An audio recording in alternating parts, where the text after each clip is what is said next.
ఒక్కొక్క హీరో అలా ప్రతి హీరో అప్పట్లో టాప్ పొజిషన్లో ఉన్న హీరోలు అందరితో మీరు బ్లాక్ బస్టర్లు కొట్టారుగా. అందులో ఇండస్ట్రీ హిట్స్ కూడా ఉన్నాయి. 3 ఇండస్ట్రీ హిట్స్ కొట్టారు మీరు. ఆ రికార్డు మళ్ళా రాజమౌళి గారు వచ్చి చెరిపేసిన దాకా ఎవరు టచ్ కూడా చేయలేదు. అది ఎప్పుడన్నా మీ మధ్య డిస్కషన్లు వస్తుంటాయి ఇలాంటివి? మీ ఫ్రెండ్ సర్కిల్స్లో కానీ సరదా కూర్చున్నప్పుడు ఎప్పుడన్నా అంటారు తెలియని వాళ్ళు, పరిచయమైన వాళ్ళు, వాళ్ళు అందరూ ఈవెన్ మా చేసిన హీరోలు కూడా అప్పుడప్పుడు టాపిక్లో అప్రిషియేట్ చేస్తుంటారు. చిరంజీవి గారు, బాలయ్య బాబు, మోహన్ బాబు గారు,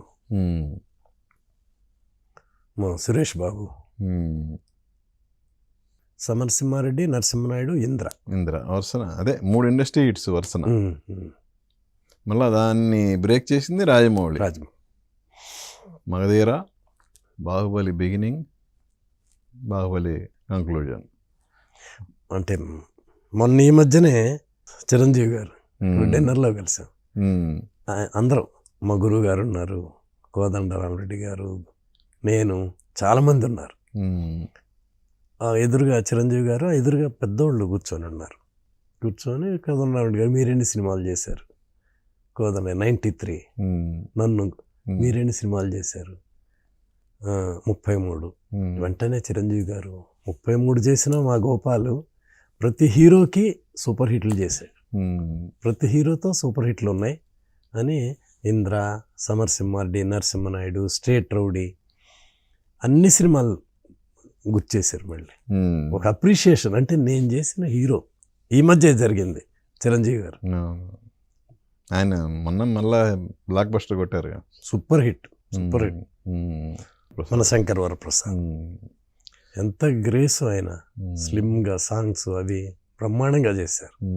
ఆయన మా గోపాల్ 33 సినిమాలు చేసినా కానీ అందరు హీరోలతో మంచి హిట్లు అని చెప్పేటప్పటికి సంతోషం వేస్తుంది కదా, ఆనందం. సో మీ కెరియర్ని, 40 ఏళ్ల కెరియర్ని రెండు కేటగిరీల కింద విభజించవచ్చా? అంటే ఫస్ట్ 20 years ఒక పీరియడ్, తర్వాత 20 years ఒక పీరియడ్. ఫస్ట్ 20 yearsలో అలా పీక్కి వెళ్ళిపోయారు కదా.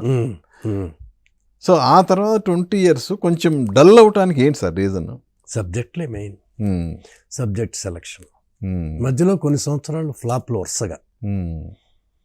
మరి ఇప్పుడు సమరసింహారెడ్డి, నరసింహనాయుడు, ఇంద్ర వచ్చినట్టు అప్పుడు బిగినింగ్లో ప్రతిధ్వని, కలెక్టర్ వరుసగా అయిన తర్వాత లారీ డ్రైవరు, బొబ్బిలి రాజా 1 weekలో 2 రిలీజ్ అయినాయి, 2 సూపర్ హిట్. తర్వాత కొంచెం గ్యాప్తో ఇమీడియట్గానే నా చెప్పబోయే 4 సినిమాలు 90, 91, 92 అనుకుంటా. 90లో బొబ్బిలి రాజా, లారీ డ్రైవర్ హిట్లు. వెంటనే assembly rowdy hit Mohan Babu గారితో. వెంటనే రౌడీ ఇన్స్పెక్టర్, 4 సూపర్ హిట్లు వరుస. తర్వాత 1-2 సినిమాలు తక్కువ, 1, 2, 3 ఎన్నో తక్కువ.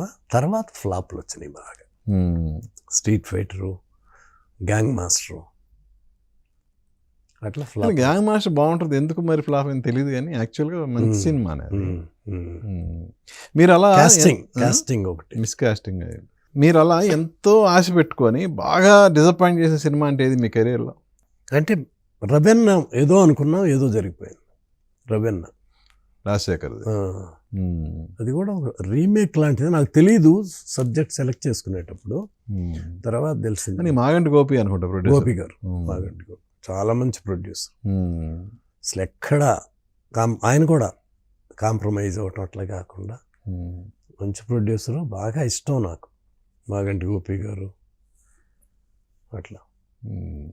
కానీ సురేష్ ప్రొడక్షన్స్లో మీరు ప్రతిధ్వని హిట్ కొట్టారు, ఆ తర్వాత మళ్ళీ బొబ్బిలి రాజా హిట్ కొట్టారు. బొబ్బిలి రాజా తర్వాత మళ్ళీ సురేష్ ప్రొడక్షన్స్లో సినిమా చేయలేదు.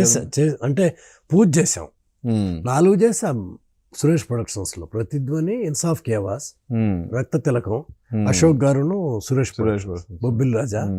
బొబ్బిలి రాజా తర్వాత శోభన్ బాబు గారును వెంకటేష్ బాబు తోటి సురేష్ ప్రొడక్షన్స్, సురేంద్ర గారు. ఓకే, ముహూర్తం కూడా చేసాం నాయుడు గారి స్టూడియోలో.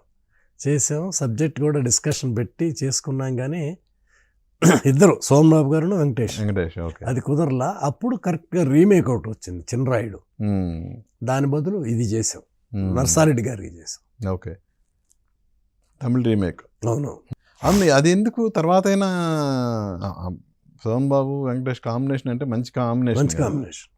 మరి ఎందుకు తర్వాత అయినా దాన్ని జరగల ఎందుకోను. టైటిల్ అనుకున్నారు ఏమన్నా అప్పుడు? అనుకోలేదు అప్పుడు. తర్వాత కూడా ఇంకా నా వేరే సినిమాలు చేసుకుంటా, సురేష్ బాబు వాళ్ళు బిజీ అయిపోయి అట్లా మళ్ళీ అసలు చేయలా సురేష్ ప్రొడక్షన్స్.